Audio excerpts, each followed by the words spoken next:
തൊഴിലുറപ്പ് പദ്ധതിയെ കേന്ദ്ര സർക്കാർ ആസൂത്രിതമായി തകർക്കാൻ ശ്രമിക്കുകയാണെന്ന് തദ്ദേശ മന്ത്രി എം.പി. രാജേഷ്. വരുന്ന സാമ്പത്തിക വർഷം 11 കോടി തൊഴിൽ ദിനങ്ങൾ സമർപ്പിച്ചുവെങ്കിലും 5 കോടി തൊഴിൽ ദിനങ്ങൾ മാത്രമാണ് അംഗീകരിച്ചത്. 813 കോടി രൂപ കേന്ദ്രം തരാനുണ്ടെന്നും മന്ത്രി നിയമസഭയിൽ പറഞ്ഞു. തൊഴിലുറപ്പിനെ ഒറ്റയടിക്ക് ഇല്ലാതാക്കാൻ നിർത്തലാക്കാനാവില്ല.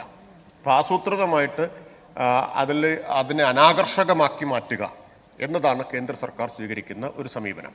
അതിനു വേണ്ടിയിട്ടാണ് ഈ നിബന്ധനകൾ അടിച്ചേൽപ്പിക്കുന്നത്. അതുകൊണ്ടാണ് തൊഴിൽ ദിനങ്ങൾ വെട്ടിക്കുറയ്ക്കുന്നത്. അതുകൊണ്ടാണ് കുടിശ്ശിക ദീർഘകാലം നിലനിർത്തുന്നത്. എടുത്ത പണിക്ക് കൂലി കിട്ടാത്ത സ്ഥിതി വരുമ്പോൾ പിന്നെ ആളുകൾക്ക് താല്പര്യമില്ലാതെ വരും. അപ്പം അങ്ങനെ വളരെ ആസൂത്രിതമായിട്ടുള്ളൊരു നീക്കം, ഇതിനെ അനാകർഷകമാക്കി ആളുകളെ ഇതിൽ നിന്ന് അകറ്റാനുള്ള നീക്കമാണ് കേന്ദ്ര സർക്കാർ നടത്തിക്കൊണ്ടിരിക്കുന്നത്. 811.977 കോടി രൂപ 3 ഇനത്തിലുമായി കൂലി, മെറ്റീരിയൽ ഘടകം, അതുപോലെ തന്നെ ഭരണച്ചെലവ് ഇനങ്ങളിലായിട്ട് കുടിശ്ശികയാണ്. അത് കേന്ദ്രത്തിൽ നിന്ന് നേരിട്ടാണ് കേന്ദ്രം കൊടുക്കുന്നത്. സംസ്ഥാനം വാങ്ങിക്കൊടുക്കല്ല, DBT ആണ്, ഡയറക്റ്റ് ബെനിഫിറ്റ് ട്രാൻസ്ഫർ വഴി കേന്ദ്രം നേരിട്ട് കൊടുക്കുന്നതാണ്.